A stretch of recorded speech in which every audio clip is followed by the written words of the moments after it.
Imagine a pyramid standing alone by the sea, each side 100 miles long.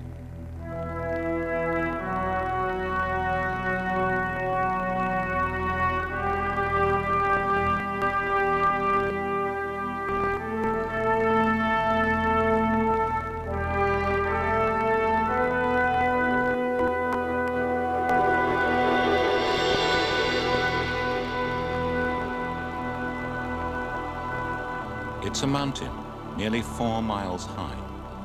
In its folds, imagine every different climate on Earth.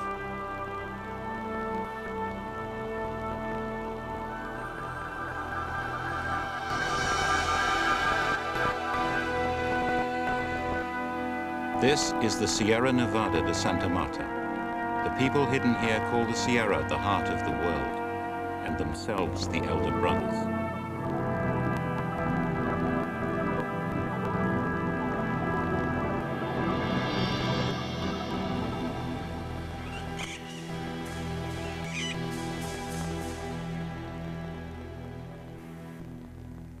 The Great Mother created the world in water. She makes the future in it. This is how she speaks to us. We look after nature. We are the mamas and do this here.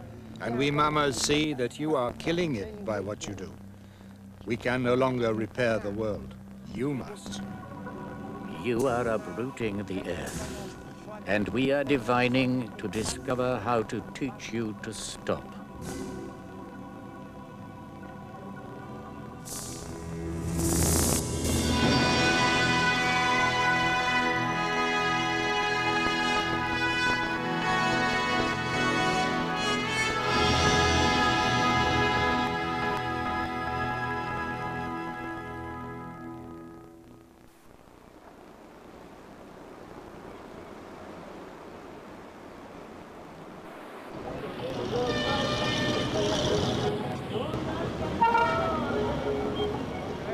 Santa Marta, on the Caribbean coast of Colombia, sits at the mountain's foot.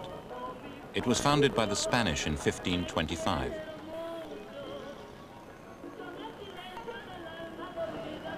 It became a great center of smuggling and contraband. A few years ago, this was the heart of the marijuana trade. In recent years, it has been a base for shipping cocaine to Miami. You can hire an assassin in Santa Marta for $100.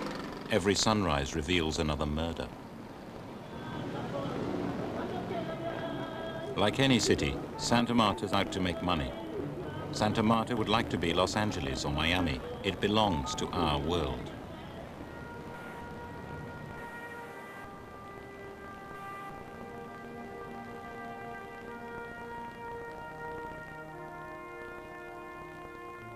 Once there were Indians here who dressed in gold. They had orchards, fields, and cities.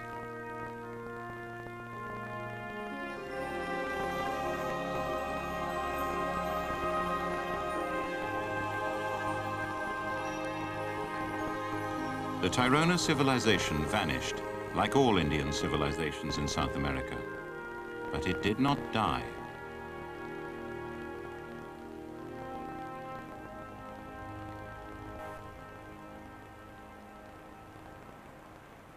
"400 years ago, they withdrew for safety into the heart of the world.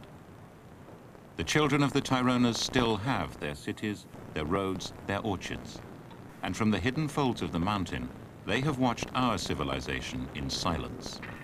But now, the descendants of the Taironas have summoned us. This film is their first message for centuries.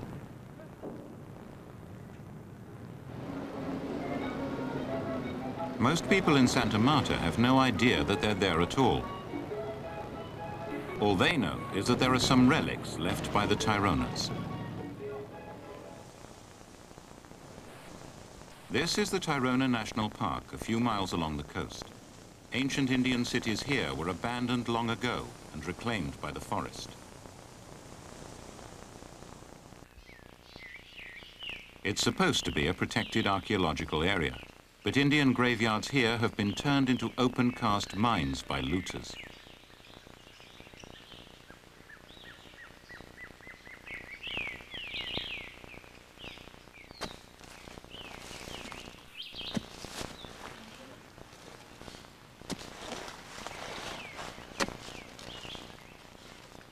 This man is a tomb robber, probing the ground for the feel and the sound of pottery. He's called a wakero. Waka is an Indian word for a religious object. Perhaps once a year, an experienced wakero strikes gold. And if he's exceptionally lucky, he can make £10,000 for his year's effort, which is more than he can earn any other way, except through trading in drugs.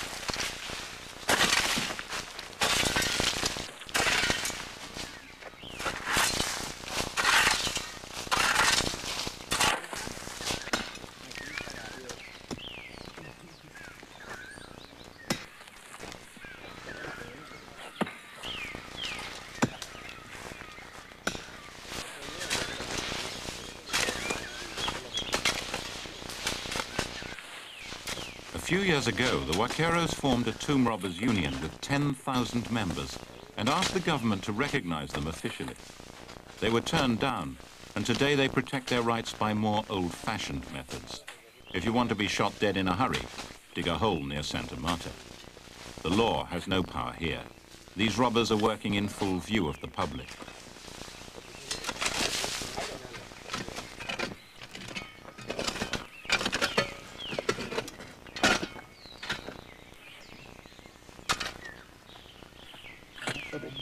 Bueno, esta es una muestra de ollas que indican el camino y la cal donde va el entierro, donde está el muerto. Posiblemente con prenda o puede ser un indio pobre. El camino sigue aquí.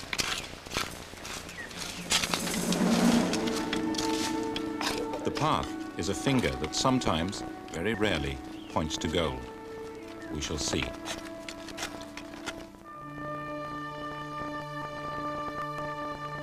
In 1973, a lone Wakero hacked a path into the dense rainforest. The area was called El Infierno, Hell. But there was a rumor that somewhere in Hell was once a great city rich in gold. He found it.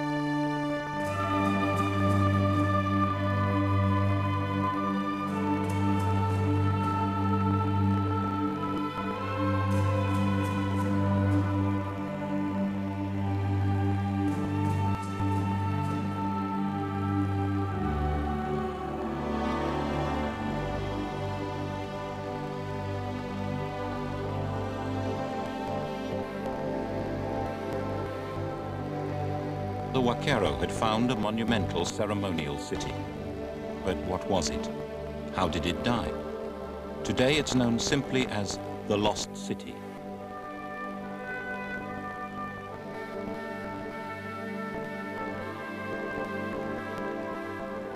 On the sides of the ridge there are huge terraces covering more than 2,000 acres. The wooden thatched houses have gone, but for 3 years tomb robbers pillaged their stone foundations.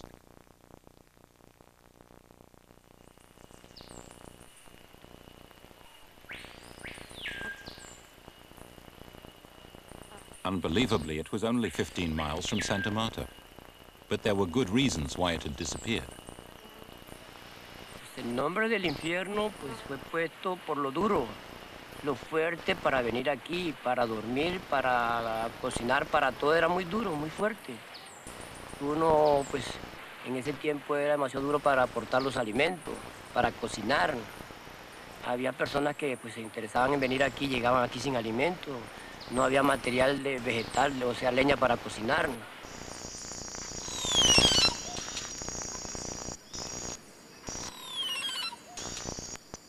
Eventually, Frankie led the archaeologists into the jungle, and they began to recognize that the civilization that built the lost city was very advanced indeed.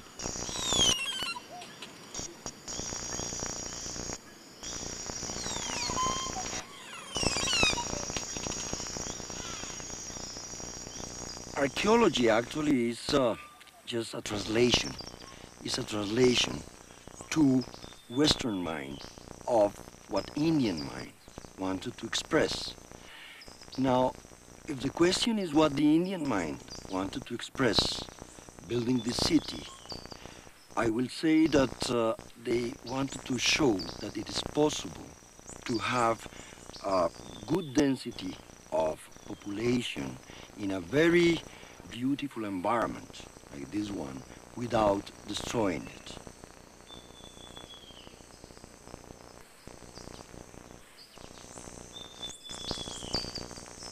There is also certain techniques of the Tairona. They were adapting the city perfectly to the topographical condition of the area. They were building these walls in a way that they were not eroded as a result of the running water from the constant and very frequent rains of the area. If the city did not blend with the powerful forces of nature that shaped this jungle, it would have been broken apart by roots and washed away by rain. But it was abandoned 400 years ago, and it's still there.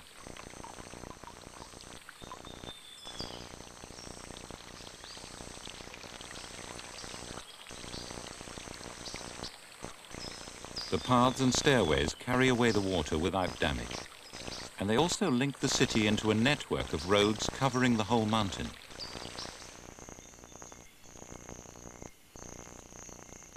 The city was too large to support itself. It depended on supplies from other areas of the mountain. The Tairona treated the whole Sierra as a single system.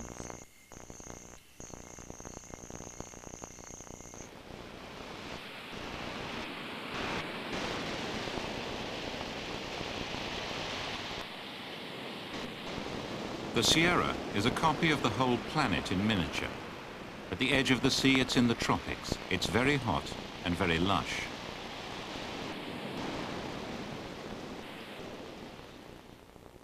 "25 miles from the beaches, there are snow peaks. Here, the climate is Arctic, the temperature never rising to zero. Every range of temperature and every range of rainfall. Parts of the Sierra are desert.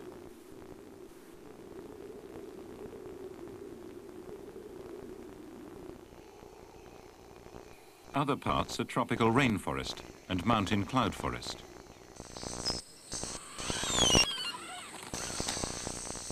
Almost every animal and every plant from anywhere in the world can find a home somewhere in the Sierra. Only the birds can leave. Everything else is trapped in the pocket environment that suits it.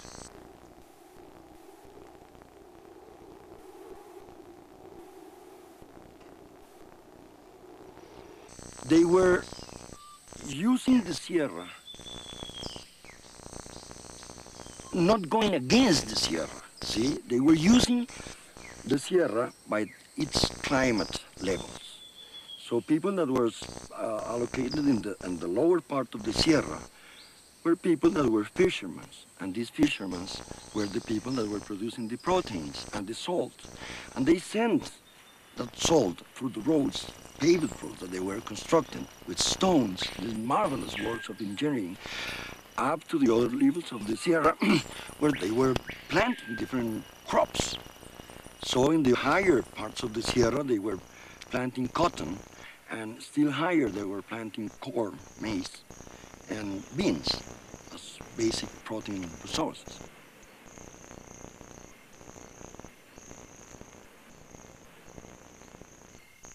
The whole Sierra was farmed and structured. Almost every slope has been terraced for planting.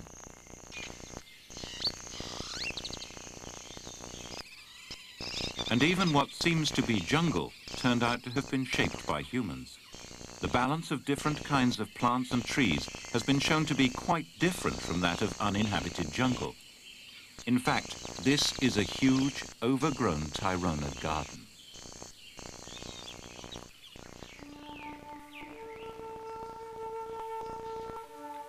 By the roadside at the entrance to the lost city, there's a carved stone. It seems to be a map of the complete system covering the whole mountain massif. But although there are many ancient roadways, they do not fit the map. The map stone is clearly important, but what is being mapped?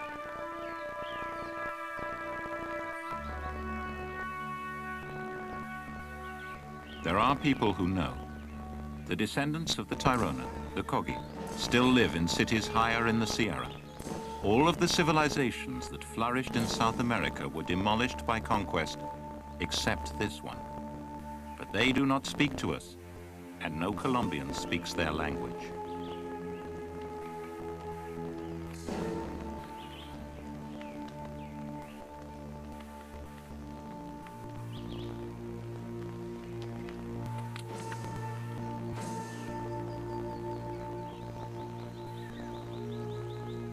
The Kogi do not like strangers walking their roads.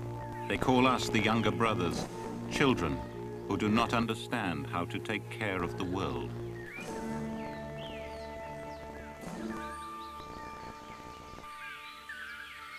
"300,000 people in the past were able to survive in the Sierra without creating an ecological mess. And today, much fewer settlers are really harming very badly the Sierra. The Colombian farmers who have invaded the base of the Sierra are creating a spreading cancer of sterile dust.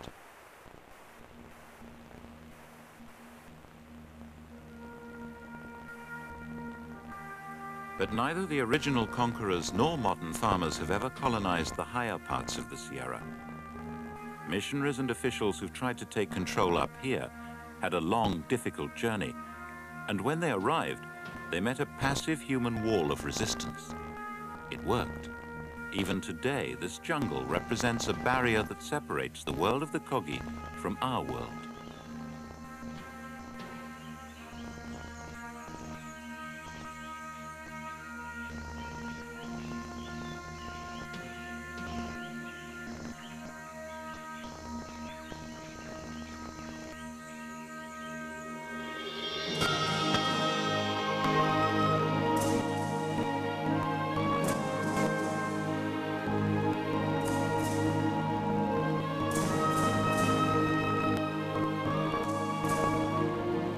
Here there are still towns without the wheel, farmers without the plow, educators without the written word, priests who have the power of government.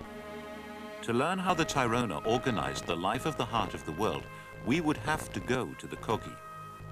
Everyone said this was impossible. A government official who the Kogis trust climbed the mountain with my letter. A Spanish-speaking Kogi went with her to interpret it. And eventually word came back, the Mamas wanted to speak. They said they had a message to give to the world. We would not be allowed to see everything or to learn every secret. We never learned anyone's real name. Everyone is known by a Spanish pseudonym.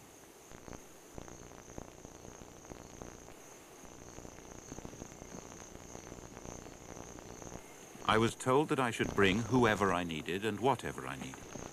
That's me, Alan Herrera, with the mule. The Kogi, naturally enough, called me the BBC.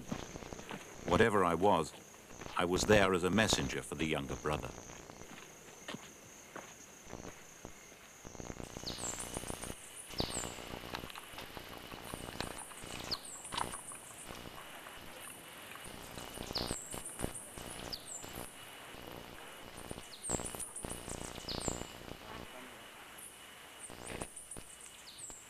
In the beginning, the Great Mother divided up the earth. She sent you far away, far away, far away. And in this place, she put us. Then the younger brother came back again to this side of the world. He came back again. And he started to destroy, and he started to kill us. So now you've reached here. The younger brother is at the gate of the elder brother. We would like guards to keep younger brother out, like the beams that held our bridge. Each of these wooden supports is like one of the 9 worlds. They should keep us apart, apart, apart. Yes, yes, they should. We want you blocked from crossing over.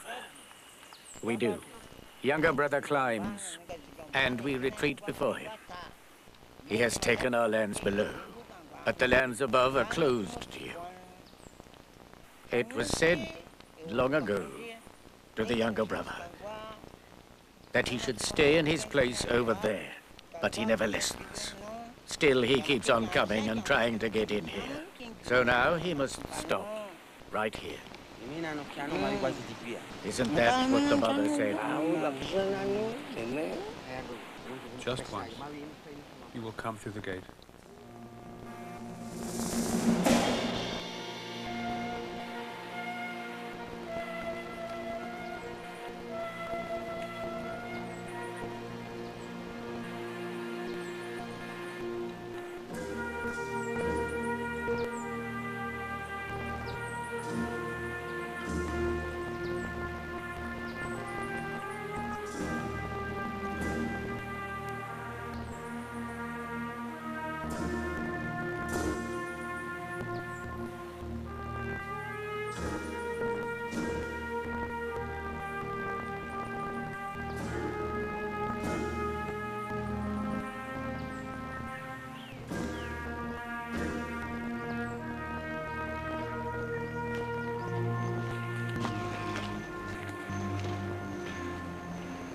This is my third successive January in the Sierra, but it's the first time I've ever been allowed up this far. Up to now, I've been kept in frontier regions, and all our filming so far has been in a frontier region. But up here, now we've crossed that bridge, we are in Kogi territory and about to enter a city, a large town at any rate, which has been occupied continuously since before the conquest, which is built on Tairona foundations, which is a functioning Tairona city. We are now entering the last functioning civilization of pre-Columban America.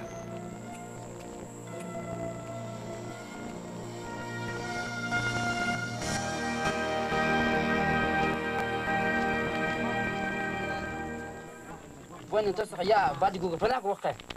Va de es inge nog niet tamat chakan tikken het ook inaldo. Es met dem ik hoort de kike was gaat pas nada. Ik inge mi gebe wat inge inge mijn tamam min kada goz qashq winki. Khay gun inge ay do de shipan inge. نقاش منكو. bueno, entonces ya اسقط وقع. هايجا ما ديك من دعوت ما ديك شو تقول وتشانج ما انك جانك مقبلك شيء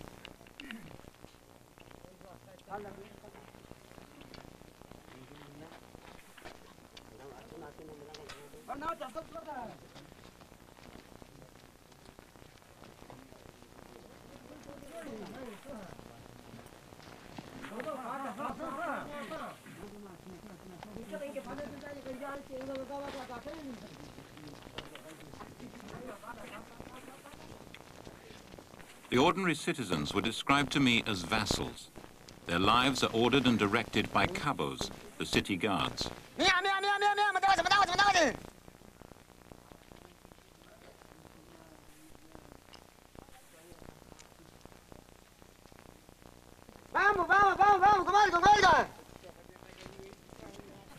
They control what comes in from the outside.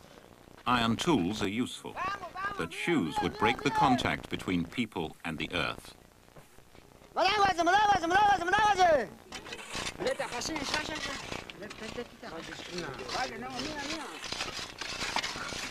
Cabos are drawn from the vassals.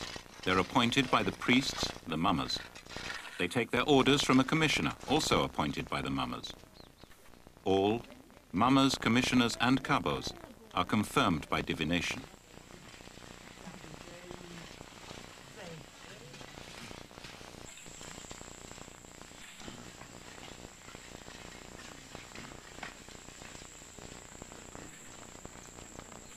This rigid society, in which every man must work when he's told to work, maintains the paths of its ancestors.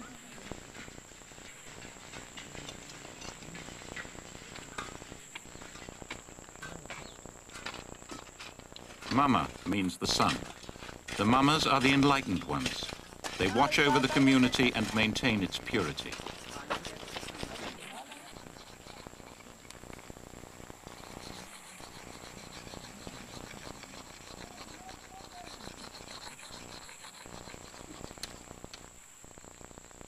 In each town there is a large house which only men may enter. This is the Nuhwe, the world house. The thatched roof and palm leaf walls are replaced every few years. But a Nuhwe has stood here for more than 1,000 years.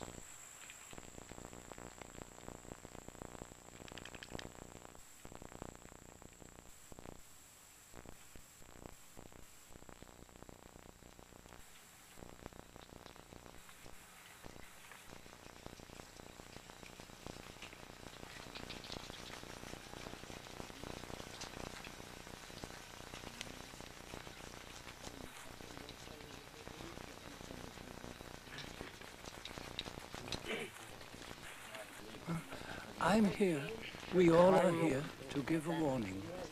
I'm speaking on behalf of us all, to send out a message to all the younger brothers, and I'm going to have to say it in a way that they can understand. Not just a message for the men who've come, and whatever place, wherever it is they've come from. Not just for the men who've come. I want the whole world to listen to the warning that we speak to you.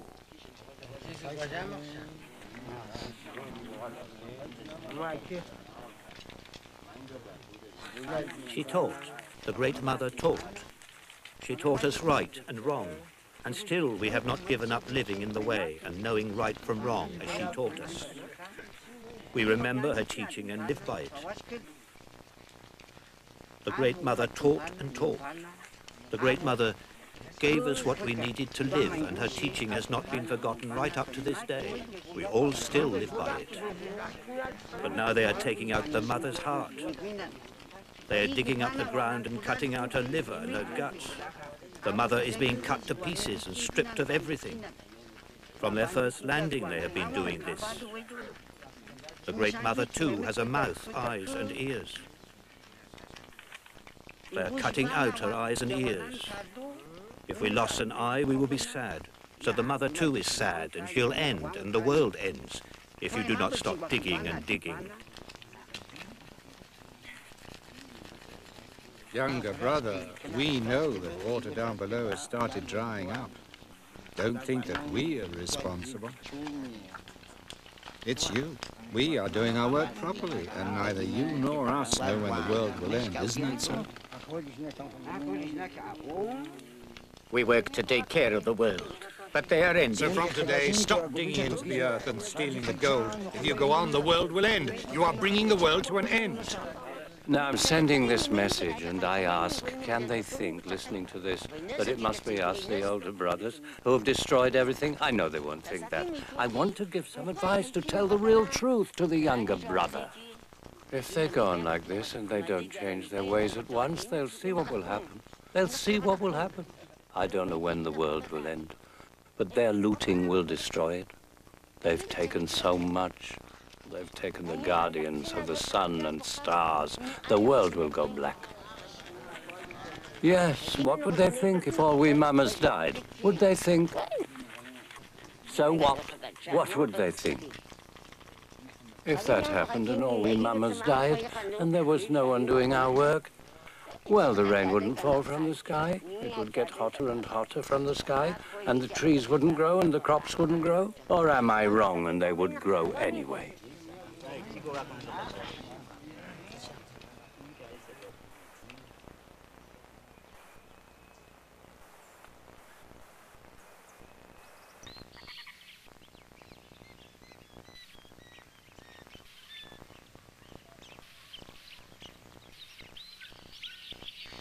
Are we really meant to believe that the Kogi have been secretly taking care of the world for centuries?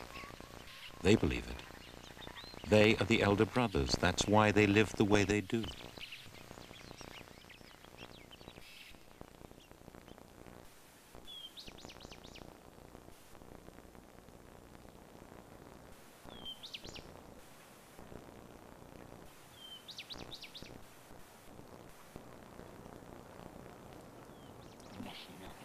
This boy of 18 is being initiated as a man.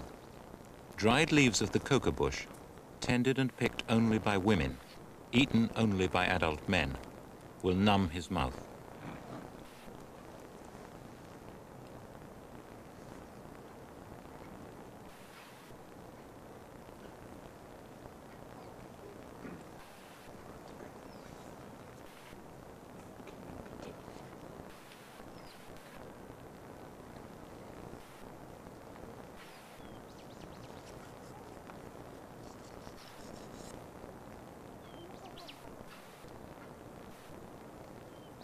There is powdered lime on the stick. He eats it and does not feel its burning heat. The lime activates chemicals in the leaf.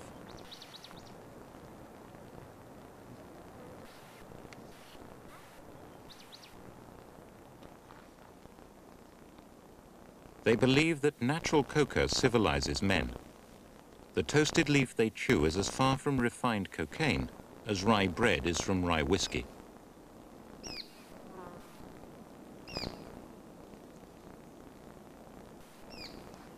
It has been a food for thousands of years for Native Americans, giving them important vitamins and enabling them to endure long periods without food and sleep.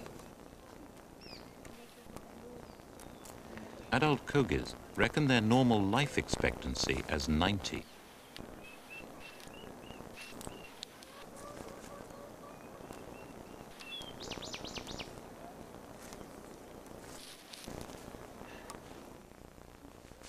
The lime is kept in the poporo, the symbol of manhood. This gourd may look like a penis, but it represents a womb. They refer to it as both a safeguard and a woman.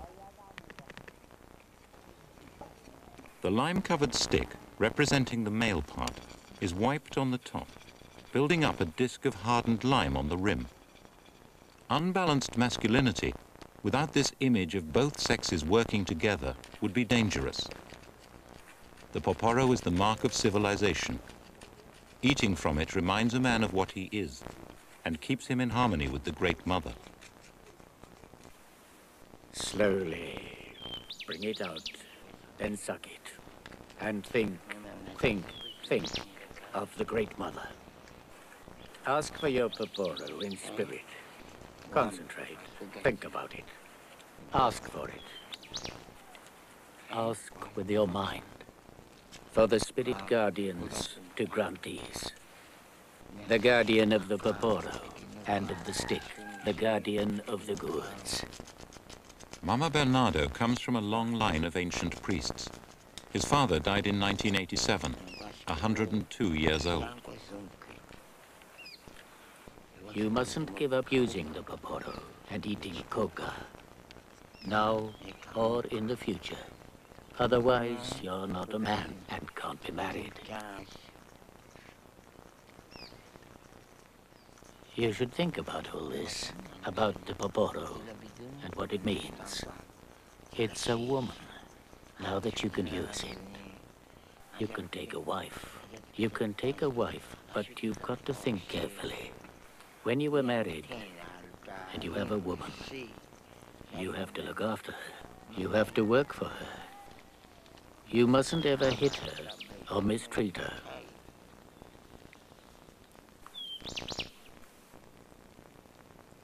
At night, before you sleep, chew the leaf. Chew 4 times at least to help you think clearly. And think what you're going to do the next day. What things need to be done and how you're going to do them. Think it through.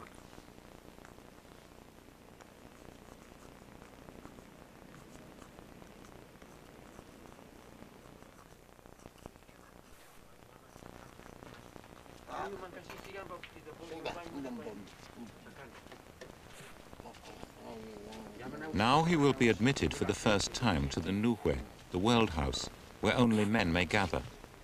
He will sit for 4 days and nights with his face to the wall. He will neither sleep nor eat. He must listen to the teaching of the town officials and elders.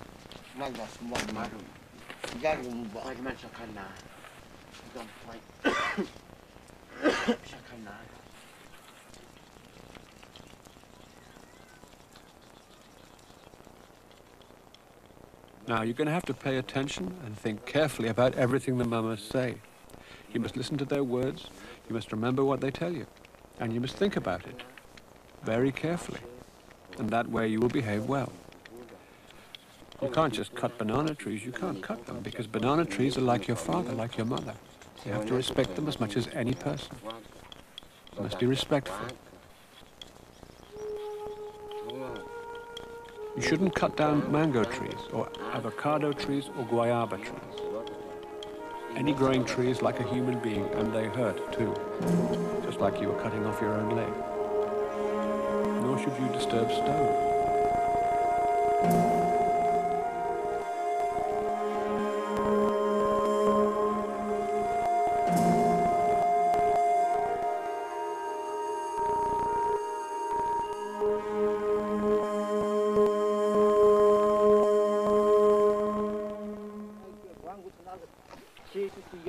Ramon Gil is the person who the Kogi are using to explain their teaching to the world outside. A full Indian, but only half Kogi, he can read and write Spanish. The Mamas taught Ramon for 14 months and then sent him to communicate with us. Humans need water. They have to have water to live. The earth is the same. It was made perfect by Saranqua, but now it is weak and diseased. The animals die, the trees dry up, people become ill. Many new illnesses will appear. There will be no cure or medicine for them. And the reason is that younger brother is violating fundamental principles continually, totally, drilling, mining, extracting petrol, minerals, stripping away the world. This is destroying all order and damaging the world. BBC, tell the younger brother, open your eyes. Hear the Mama's law and story, learn how things really are.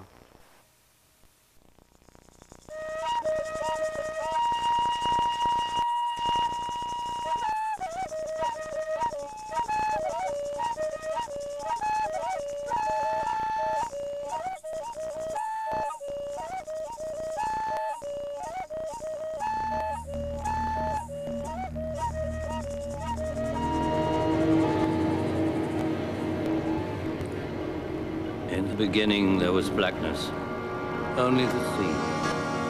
In the beginning there was no sun, no moon, no people. In the beginning there were no animals, no plants, only the sea. The sea was the mother. The mother was not people. She was not anything, nothing at all. She was when she was, spirit. She was memory and possibility. She was a Luna.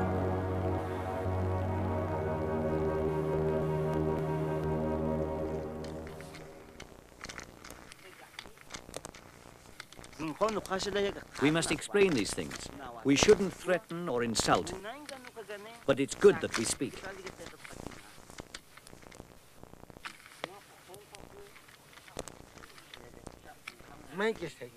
We must show them how we work and how we offer our tribute to the Great Mother, so that they know that we are here working for the younger brother too.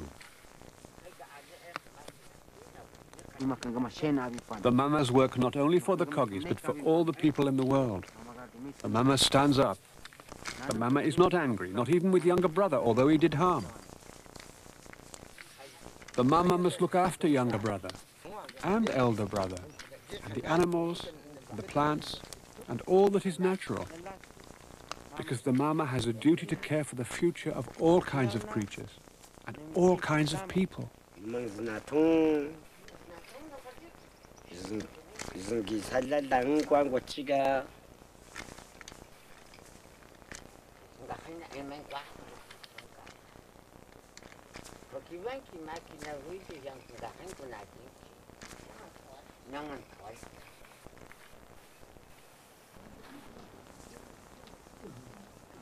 The Mamas want to teach us how the world was made. They say that we mutilate the world because we do not remember the Great Mother. She is not a distant God. She is the mind inside nature.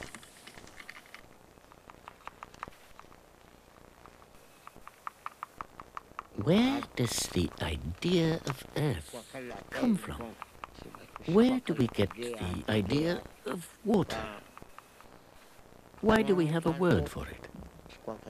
These things were conceived in the beginning, before the dawning. These were ideas, water and earth. We can only have ideas of things that have already been conceived in a Luna. Before the dawning, before there was anything, we were conceived in the water of a Luna. So were the trees, the mountains, everything.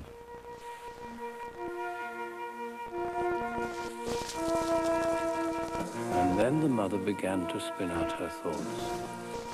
She heaped up a spindle before the dawning, and the mother spun 9 worlds. She gave birth to 9 daughters.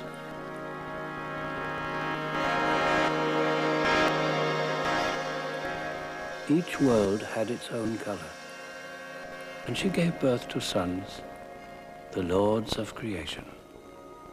One was Sarankwe, and then she wondered, how will we create a living thing? It was hard to understand how to make a human.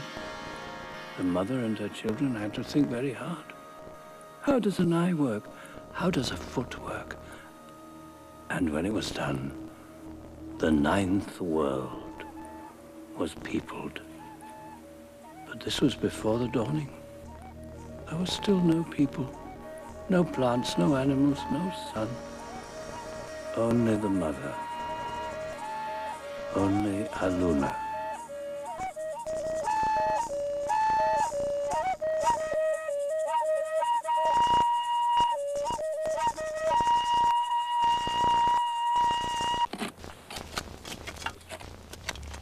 At the foot of the mountain, tomb robbers are plundering the graves of the Kogi's ancestors, the Tyronas.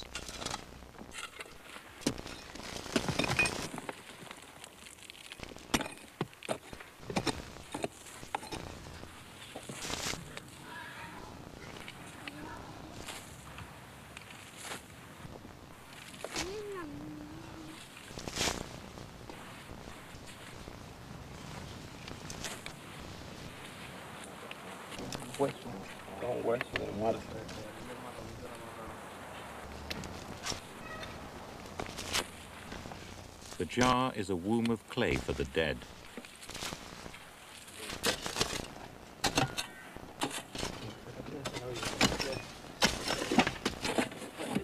This jar is over 1,000 years old. Even if it contains no grave goods, it will still be worth a lot of money.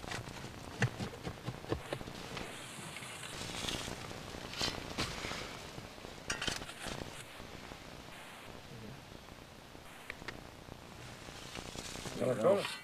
Sí, caracol. Burgao.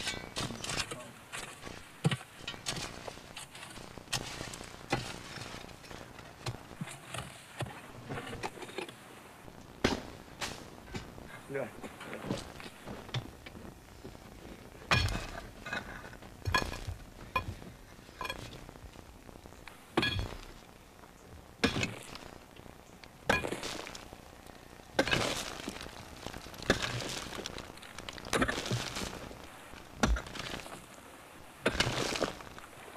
Ahí, yo lo voy a jalar. Lo voy a llevar toda. Vamos a subirla.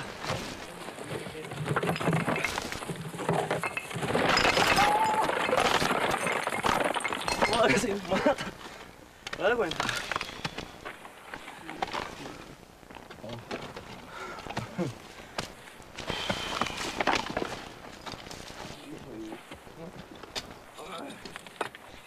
The shattered jar is of no interest at all. These men are not academic researchers. A tomb like this, exceptionally deep with stone walls like a well, will be torn to pieces. The smell of gold has become so strong. A year's hunting is coming to its climax.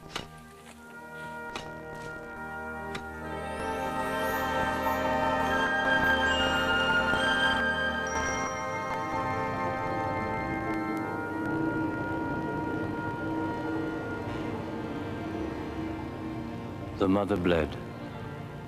She had her period. She was fertile, and the world was fertile.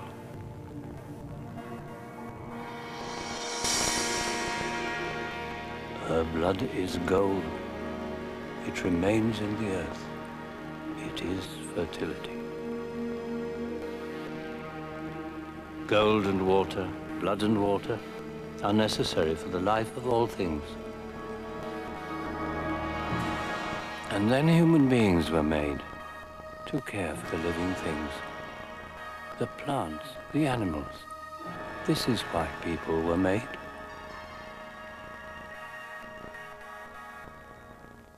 Oh, are you going to film me weaving again? Yes, they've come to learn, to learn.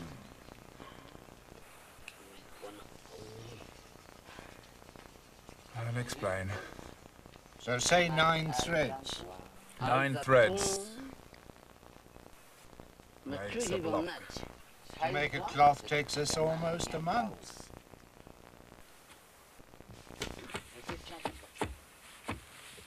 We don't ask them how to weave, do we? We don't go over there and say, show us. If the cameraman breaks my shuttle, I'll hit him.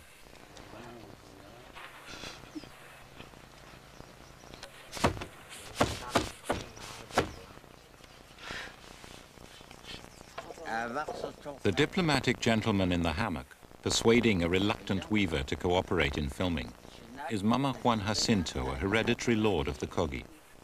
The mamas are convinced that they have to make this film, but the vassals have been brought up to be suspicious of outsiders. When you start to weave, you should concentrate on what you're doing and not let yourself be distracted by other things. So settle down, think hard. Think about the cloth, because you are making the clothes that we wear. The cloth you make is an offering, and it says a great deal about what kind of man you are. Clothes speak to the fathers of the world, so you have to weave them well and carefully, thinking only of what they mean. The cross of the loom shows the beams linking the corners of the world. It is the cross which sustains the earth. The mother gave us a copy of this in the loom so that we would remember it. The Great Mother told us what to put in the paparo. To put in here, we must go all the way to the sea and fetch shells for this gourd. We must never give this up. Mama Fiscal is preparing to burn seashells to make lime. The mamas make occasional journeys to the beaches near Santa Marta to collect the shells.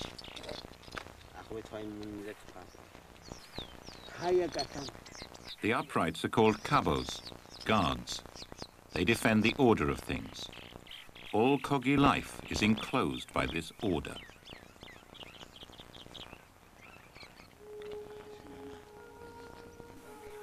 The floor of the Nuhue, the men's house, is the ninth world, the material world. The wooden guards in the house, supporting men's hammocks, suspend them between this world and others. These other worlds are seen in rings around the roof.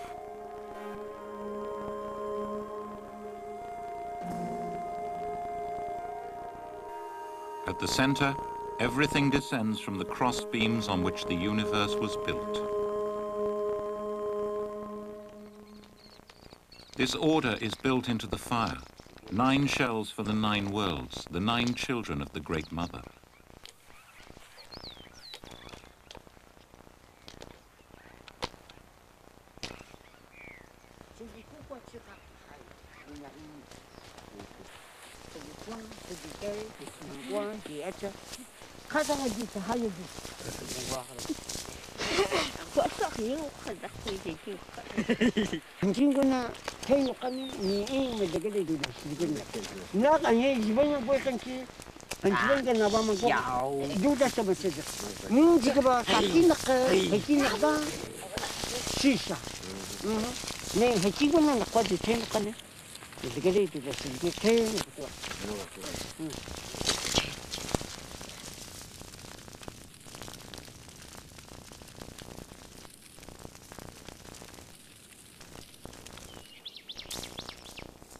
Once the shells have been burned, Mama Fiscal and his wife, who is also a mama, prepare them for the poporo.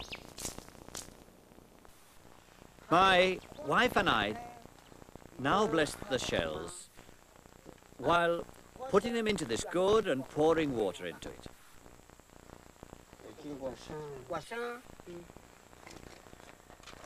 When you're doing this work, preparing the shells, you shouldn't be using the paparo and you should not be thinking about anything else at all.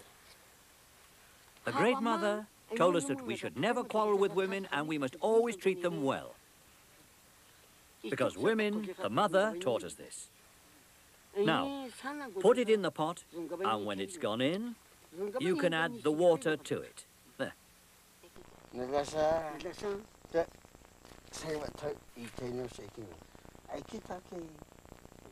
He has explained everything. You should be thinking how it was that the mother gave it to us in the beginning. The mother gave these things to me, too. I still know. I haven't forgotten what the mother taught. And the younger brother mustn't think that women don't know. I am a mama. I know how to give a boy his poporo.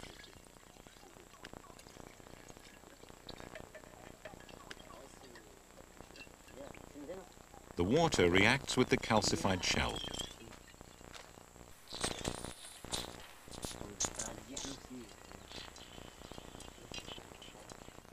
But Mama says in our history, Mama says that here in this land,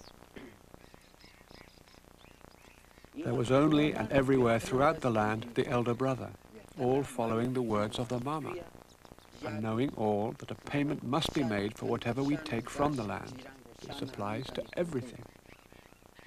Not even the air we breathe, nor the water we drink, for all of it, of nature or machines, when you take, you make a payment. But then Serankwe created a younger brother. He didn't listen. He did not understand. He would dig in the earth, tear at the earth, wound the mother. And Serankwe said, we will send him away. We will make a division. The sea. The elder brother here in the heart of the world. The younger brother there, across the sea, where he will not harm the heart of the world. And he was given knowledge of machines and sent away.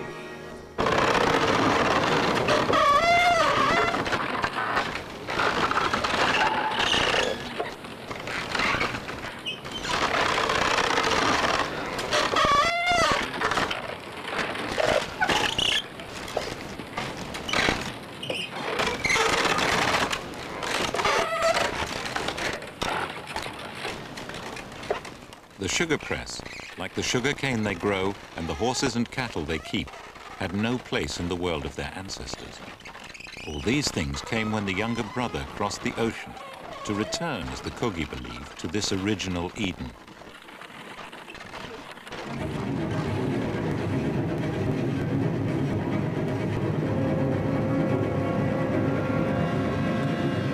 The sea, which the Indians believed gave birth to all life, had kept them apart from Europe's iron kingdoms. But the sea carried ships. They landed in 1514, and their commander had a document read out on the beach. I assure you that with the help of God, I will make war on you in every place and in every way that I can. And I will subject you to the yoke and obedience of the Church and their highnesses. And I will take your persons and your women and your children, and I will make them slaves.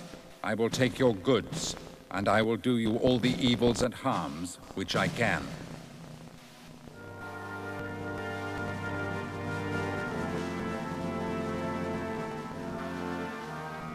They found a well-paved road leading to a city. Today, the ruins of this coastal city are called Pueblito. Mama Valencia is the mama who remembers history.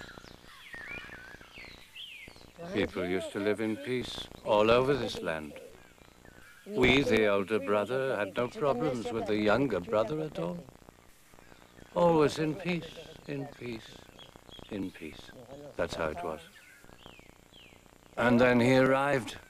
Younger brother arrived, and he started to kill us and to destroy. They set dogs on us, and we were terrified, and the people panicked and didn't know what to do and just ran wherever they could. That's how it was.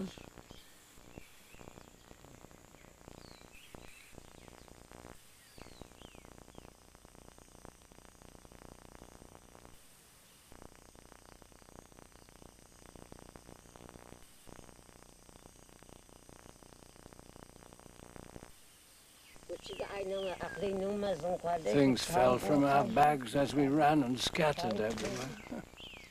Falling, scattered. Our finest things.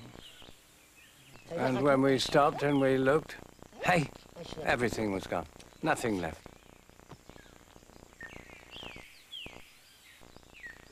Mama Valencia's account of what happened here when the Spanish first came is fully backed up by the chronicles. In fact, the 5,000 or so people that lived here continued to live here after the Spanish arrived, and it wasn't until the end of the 16th century that relations finally broke down to such a point that the city was wiped out.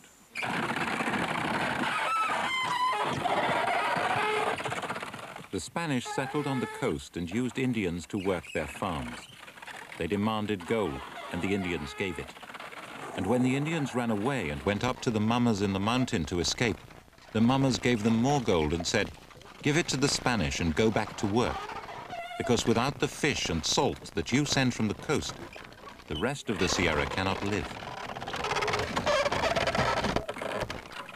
The Spanish squeezed the Indians ever harder. But in 1600, after nearly a century of coexistence, a new governor in Santa Marta provoked a major uprising. He presented the destruction of the Tairona as a moral crusade, with the utterly bizarre conviction that they were all homosexual. Spanish men spent a lot of time together, whether they were soldiers, sailors, or members of one of the many religious orders. It was commonly assumed in Spain that men who spent nights together would do abominable things if it was not for the restraint of Christian morals. The Nube, where men talk and sleep in the city, was called in Spanish the House of the Devil. Earlier Spanish conquistadors had Indians thrown to the dogs for supposed acts of sodomy. The new governor said it justified war on the whole Tairona culture. The balanced pattern of life in the Sierra collapsed as tens of thousands of refugees fled up the mountain. Most died of starvation. We lived in peace over this whole land, and I ask myself now, how could they have come here? How could they have done these terrible things?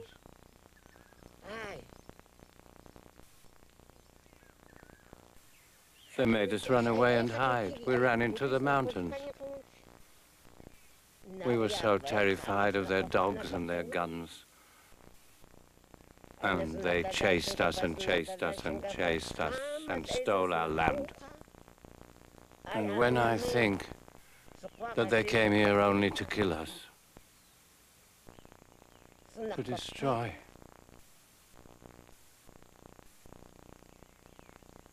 No, no, no, no, it's unbelievable.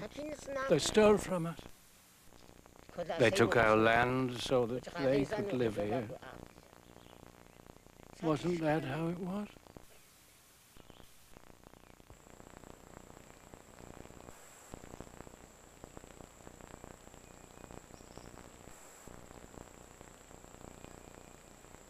The refugees fled to smaller cities high in the mountain.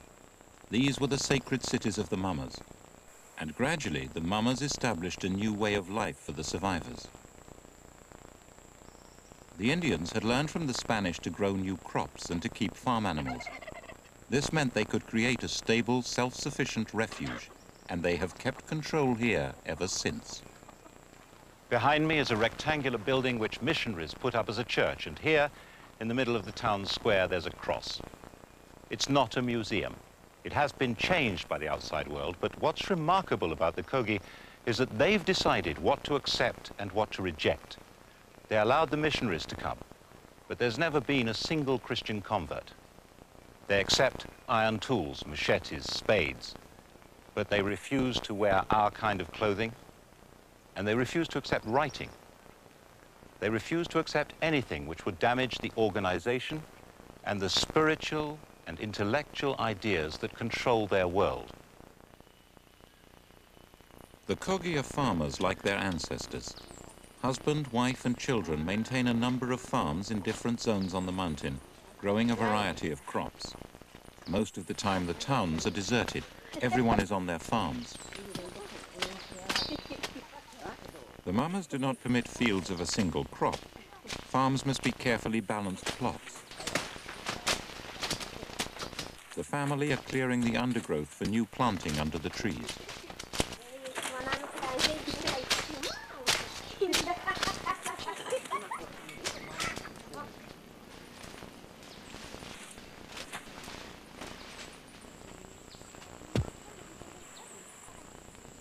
beans are being planted close to the farmhouse. Only women may do this. It's part of the relationship between the mother of a family and the Mother Earth. They insist that the secret of fertility does not simply lie in knowing how to plant and harvest.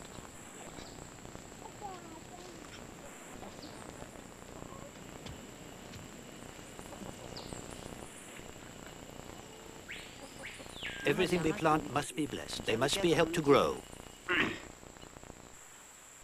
Beans, corn, they all have guardians. Fruit trees too.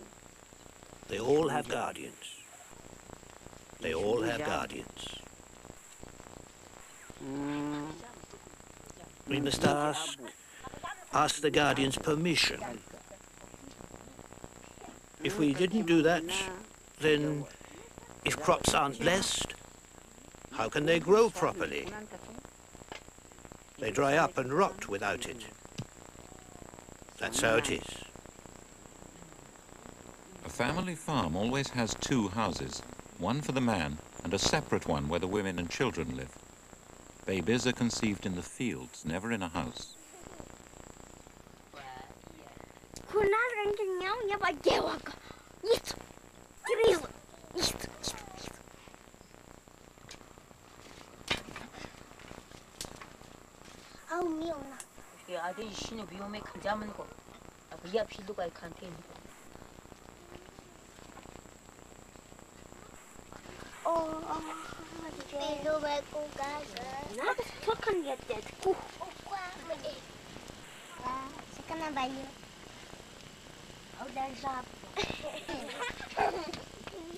So we take the children to the mama so that he blesses them. And then he'll look after them and take care of their health and spirit. And when the children get sick, you have to take them to be healed. You bring them to the mamas so that they concentrate and cure the children, make them better. That way all the children get to know the mamas. We take them to the mamas to get cured, and sometimes they're not cured, and they die, and then we cry and cry.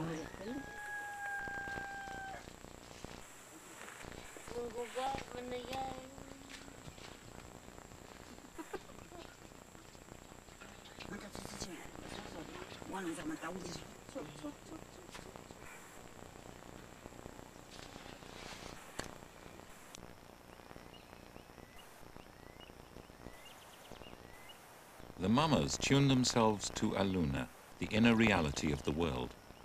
And they have a very different kind of upbringing, from infancy. They're selected by divination and taken away. Mama Bernardo started his education late. I'll tell you what it's like. When I began my education, I was only a boy, this big, up to here. I was just a child. They brought me up and they trained me to be a mama. 9 years. That's how long it took, my training. 9 years.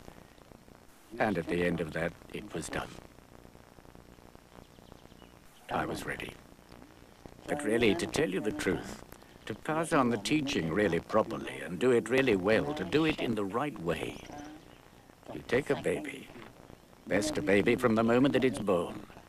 Then you take it away and you keep it in a new way. To make a mama like they used to, then you have to take the child as soon as it's born, and from then on you keep it shut away.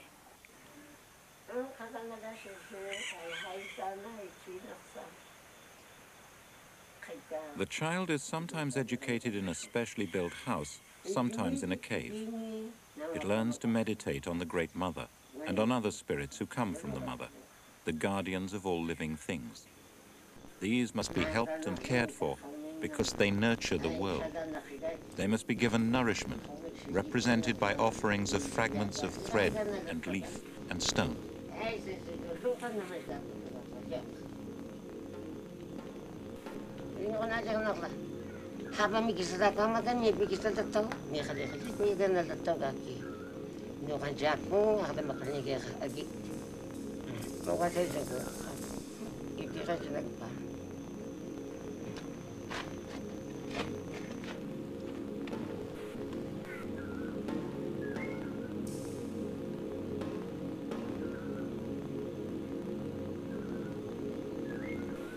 You have to take this little baby and you wash it in a stone grinding trough, swirling the water, making it pure to wash the baby.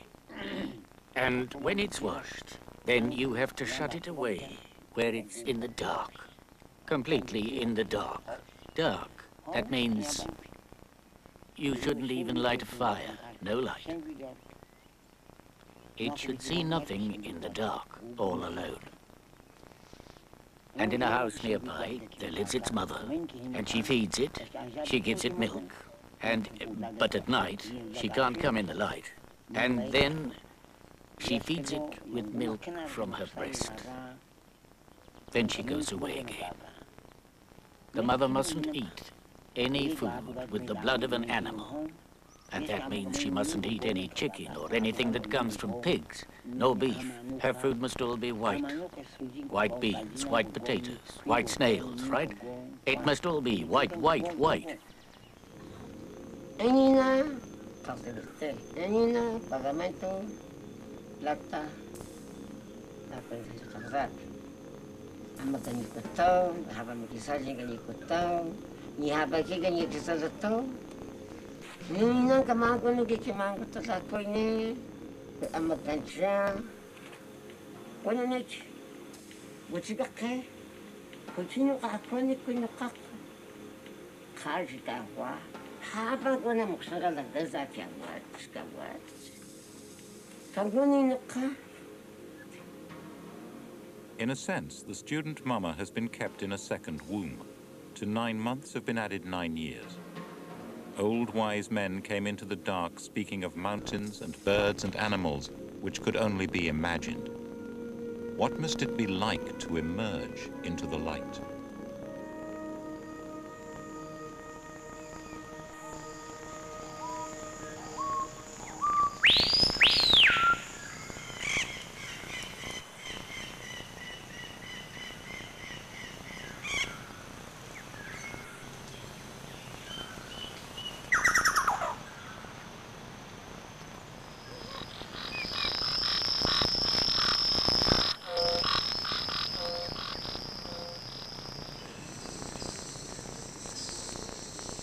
For all his life, the child has known the world only as an idea. His physical senses have been kept alive, but only just. Just enough light to avoid blindness, just enough food to avoid starvation. But no meat, no salt, only lukewarm water to drink. And now, in place of the world he has imagined, he sees the world created by the Great Mother. He could not have imagined the grandeur or the detail.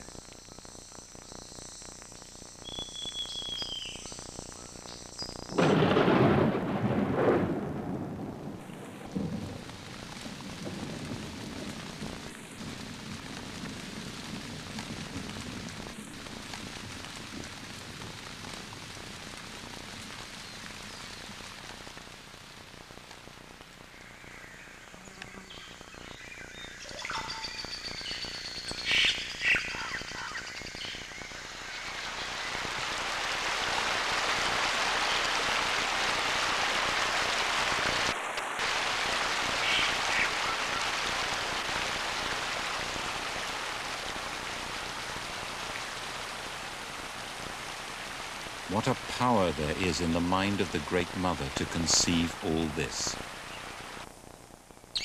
And this power has been shaped in so many ways, so many forces. A vibrant, powerful dance has been shaped, the dance of life. He has been told of it, but he must be dazed by it for the rest of his life.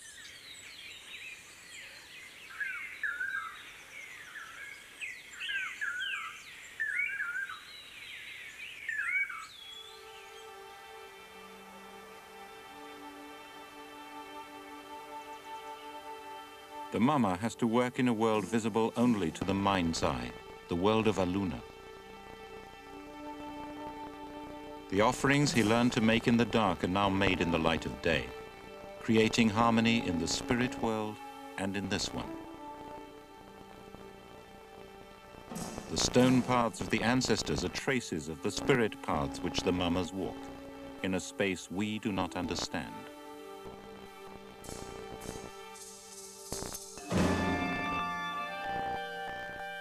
These are the paths on the mapstone. They do not match the material pathways. They're lines of thought, not lines on the ground. But there were points where the two worlds used to meet.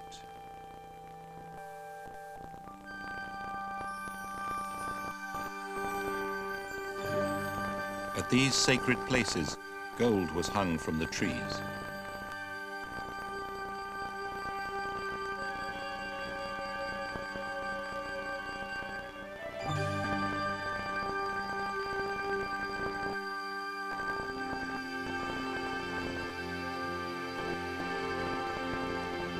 Immortal gold carried the mystery of life from Aluna into matter. Humans could make this journey by meditating on the gold and dancing with it.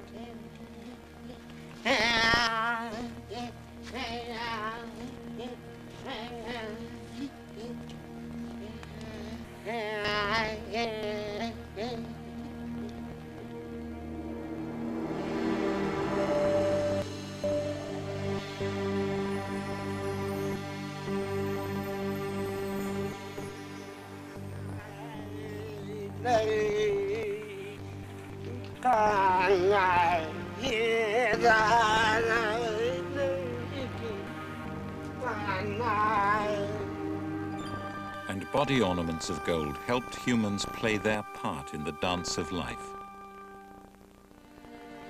Today, these objects sit in museum displays, without meaning and without function. We know nothing about them.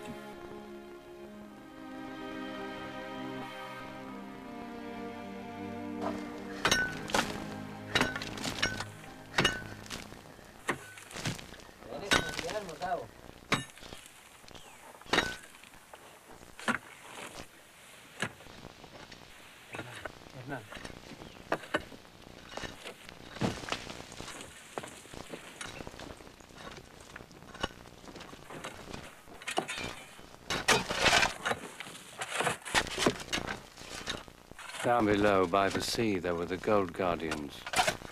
The guardians of yucca and of the trees. All the trees and all the birds were there, in the ground. They cut the earth, dug them out. They must stop doing it. Must stop doing it.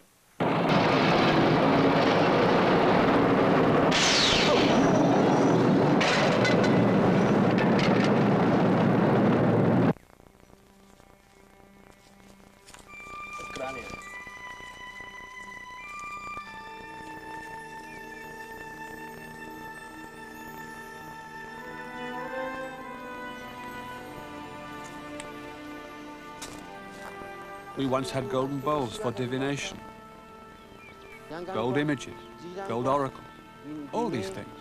We prophesied with gold. We had many things. Younger brother took it all. So now we sorrow, we're weak, and see the earth is decaying, it is losing its strength because of your greed. You take gold and all the minerals out of the earth.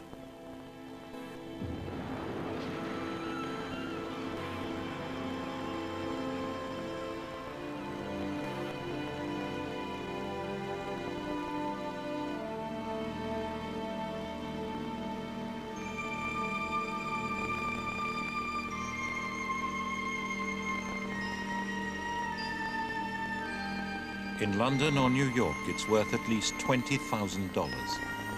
It's an investment. The fingers that dig are Colombian, but they are powered by the market forces that drive us all.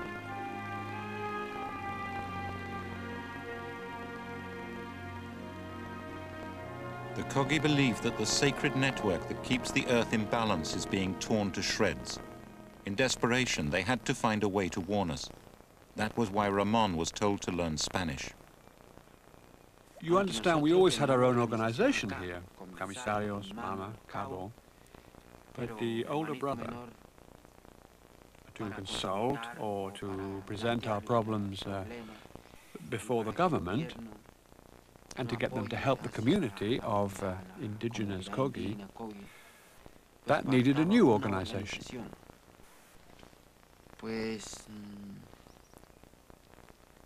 So we set up the organization Gonavindua Tairona, so that we could be heard by the younger brother, and so that he would respect us, because before, in the conquest, he did not respect us.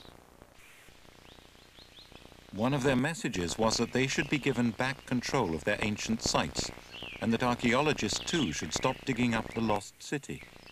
Ramon came down from the mountain and gave the Mama's message to the Colombian government, and they obeyed. Today, the Kogi are moving back into the cities of their ancestors. They consider this as the center of the world, and it is what we might call a whole integrated organism, from wishes to call it, and each site is part of this organism. And it's the interrelation of these sites that keeps the world in harmony. And it is the duty of the Mamas to see that the world remains in harmony. This is the way they consider that they are responsible for the harmony of the world. Now, if you take out one of these sites, or if you excavate, and you take out what is buried in these sites, you're taking out the fundamental energy. And by taking out the fundamental energy, you're taking a part out of the whole, out of the system. And therefore the Kogis cannot be responsible, cannot handle the harmony of the world anymore. And that's why they consider fundamental that each part be integrated into the whole. Now what's interesting is that it's when the Kogis explained this to the government, the people that insisted most was the special office in the presidents, the special advisor of the presidents for the peace process in Colombia, those that are dealing with the guerrillas. It was the head of the peace process that said, look, if we're looking for peace in the country, and they're looking for harmony, we must listen to their way of finding harmony, and therefore the site must be returned to them.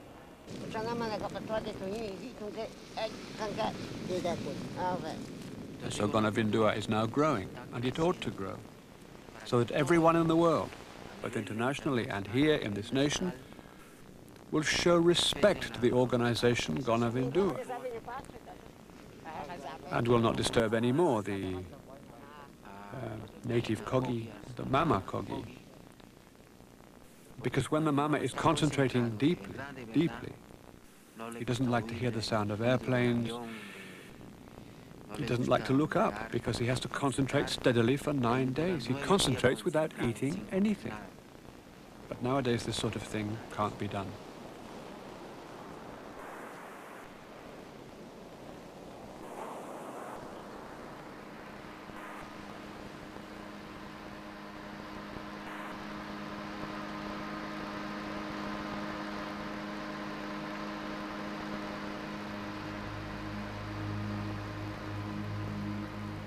This was the site of a sacred freshwater lake.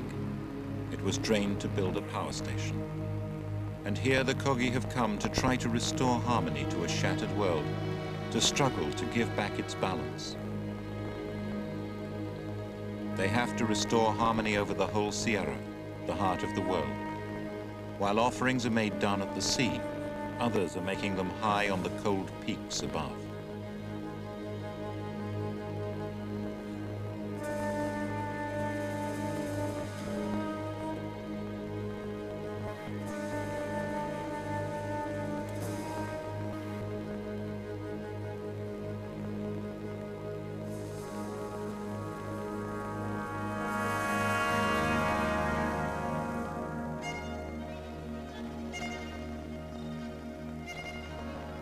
As they approach the ocean, they turn, recalling the spindle from which the original thread was spun, and to which they still cling.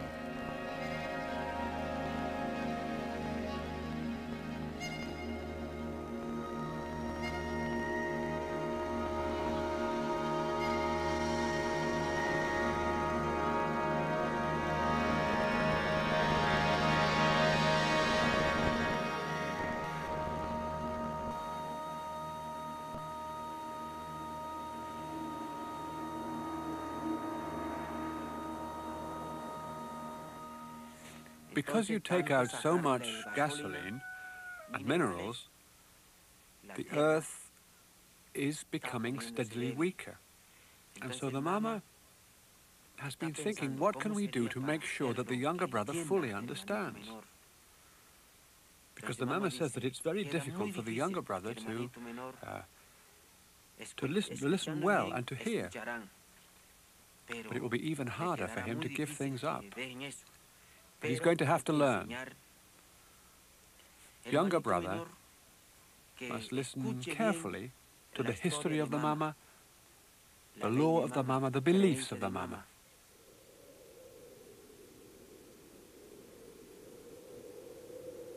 Why are the Kogi so sure that the earth is in danger? The answer is high on the mountain peaks. This is the most sacred land of all. The mamas did not forbid me to go, but they did avert their eyes.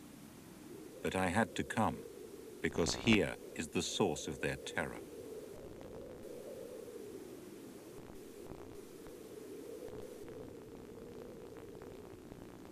This is our last day in the Sierra, and it's the highest point that we're going to reach. This is the tundra, what they call the Paramo. To the Kogi, this is the most sacred place of all, because this is what fertility depends on. The most important payments that they make to the soil are the ones which are carried down from here to the sea, and from the sea back up here. They mirror a natural exchange, a water cycle on which the whole fertility of the Sierra depends. This is where the rivers are born, as meltwater from the snow and the glaciers flow down to the sea through the forests and jungle. And that water comes back in the form of clouds, whose water is deposited here again. The whole life of the Sierra depends on this region. Around here, it's yellow. It should be green. These little bushes once covered the whole area. Now, they're perishing. The water has gone. The Paramo is drying out. There used to be snow visible all around here. Now the snow is retreating very rapidly. When the Kogi talk about the heart of the world dying, what's frightened them is the death of this area, the Paramo, because when this dies, everything below it that depends on it will have to die. That's what they mean when they say that they know that unless we do something, the world is coming to an end. It is the mountains which make the waters, the rivers and the clouds. If their trees are felled, they will not produce any more water. The Sierra is a model of the world. Global warming does not stop here. We are changing the air and the sky and the balance of life.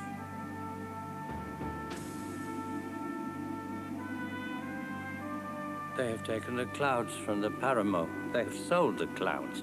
We know what is happening, and we're all in agreement. The world does not have to end. If we act well, the world can go on.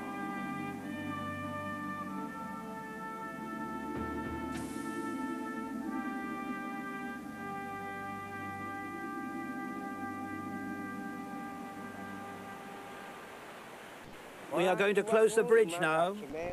But we want younger brother to know that he can't come here again. He can't come back. We are putting a barrier here so that he respects us, understands. We don't want him coming up here and interfering with us. He has destroyed so much. Does he see? No. Understand? No. Start to understand, or what will happen? Right, that's it.